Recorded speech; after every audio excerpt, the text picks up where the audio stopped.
Hoje cedo, o governador João Dória estava no Hospital das Clínicas, visitou instalações, ele estava acompanhado do secretário de Saúde, Jean Gorenstein. Eles até comemoraram ali entre algumas aspas, porque a gente ainda vive um período muito difícil, né, Joel? Mas eles disseram que há 2 anos, quando estavam também no Hospital das Clínicas, era uma situação completamente diferente, UTIs lotadas, uma preocupação muito grande, incerteza por falta de vacina, e hoje eles ressaltaram que tudo está um pouco melhor. Até por isso, começaram a falar de algumas flexibilizações, como o uso de máscara. O governador disse que na terça-feira da semana que vem acontecerá uma reunião para discutir os próximos passos dessa liberação aqui em São Paulo e que a tendência é que a proteção seja liberada ao ar livre.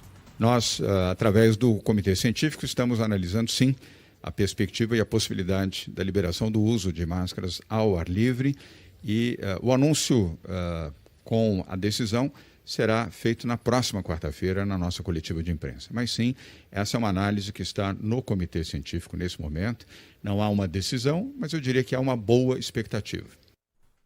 Bom, lembro que a obrigatoriedade do uso de máscaras em qualquer lugar, aberto ou fechado aqui em São Paulo, pelo menos por enquanto, está valendo até o dia 31 de março. Rocieli Soares, que é o secretário de Educação, estava presente também, foi questionado em relação à máscara nas escolas, diz que ainda não tem nenhuma decisão também, mas que a tendência é que seja uma liberação gradativa em todo o estado. Então, aqui em São Paulo, deve acontecer o que aconteceu no Rio lá em outubro.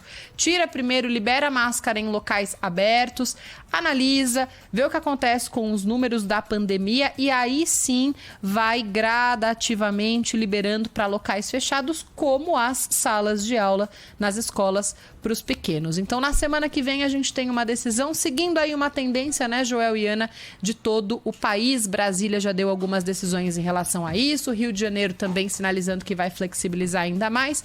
Então, estamos caminhando, talvez, para uma flexibilização de máscaras também em São Paulo. Algo natural, né, Bruninha? Hoje as coisas estão felizmente controladas, os números continuam caindo, aqueles números negativos que vivemos de forma muito árdua, enfrentamos de um jeito muito árduo na pandemia, hoje felizmente estão muito diferentes. É um caminho inevitável, então daqui uns dias, felizmente, não precisaremos mais utilizar essas máscaras. Posso falar mais um negócio sobre isso de máscaras? Porque tem tudo a ver com o assunto que a Bruna trouxe pra gente, que é a história de rebaixar a pandemia para a endemia, né? A diferença entre os dois status é que endemias são doenças recorrentes, quando já há maneiras de o sistema de saúde lidar com a doença, uma questão como a dengue, por exemplo. Influenza, por exemplo, né? O governo federal confirmou que o Ministério da Saúde está estudando fazer essa reclassificação do nosso atual status de saúde.